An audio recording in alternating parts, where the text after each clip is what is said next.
hopes and dreams, they're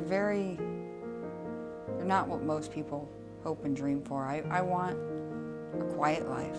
I want to be married. I want to have one more child. A dream that, I'm about to get a car. That was a big one. I don't live in an institution anymore. And that amazes me every day. I wake up and I'm like, wow, I make my own rules.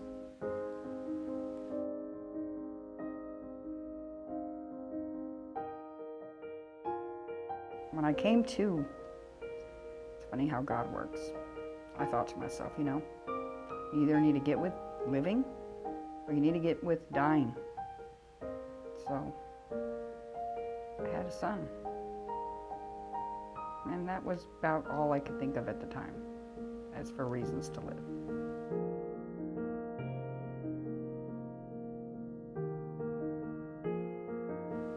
It's like, maybe this will help. I didn't know at that time that I was going to go into rehab. I didn't know that I was going to get involved with the center. And when I did get involved with the center by going in through IHRP the first time, I was happy. I was happy there. And they realized that I had a mental disorder when I was there. And they started setting me up to get help for that. They didn't know, and I didn't know how much help I would need. But it was the beginning. Something.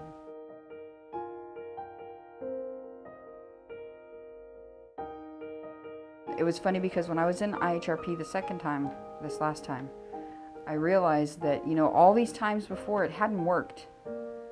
And I didn't want to live like that for the rest of my life. At that point, I was only like 27. I was young. Didn't realize how young then, but I realize it now. And I knew that I needed to stay with programs. I needed to make the appointments. I needed to stick with these people that were trying to help me instead of trying to run away from them.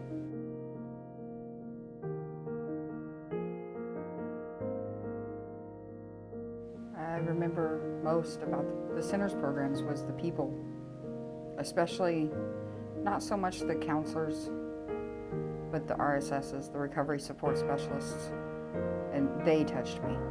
And my caseworker, I didn't know then, but what I know now is that she had family that had mental illness. And I didn't understand why I connected with her so well. And when I got hired on, and she told me that her mother was homeless and her mother had mental illness, I was like, now I understand.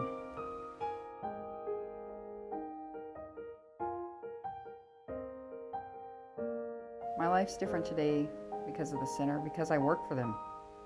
And it's like I get to stay in that positive environment that I basically grew up in.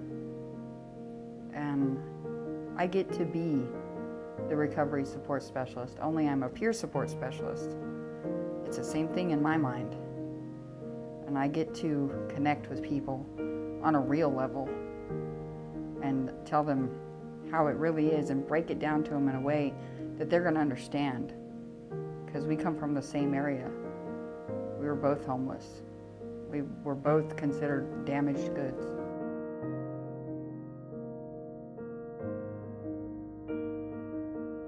One of the center's employees, there's one in particular, was standing in front of me. That's my caseworker.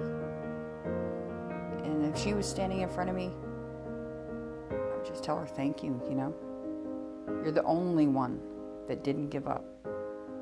And even when I dropped out of all the different programs the first time, and she's the one that got me into them again, she didn't give up.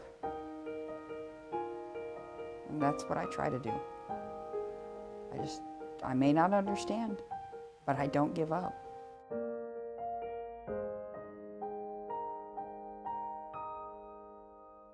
My job, the meetings I go to, the friends I have, the people that look up to me, the people I look up to, that's what keeps me going. My son, even though I don't get to see him as much as I would like, eventually I will.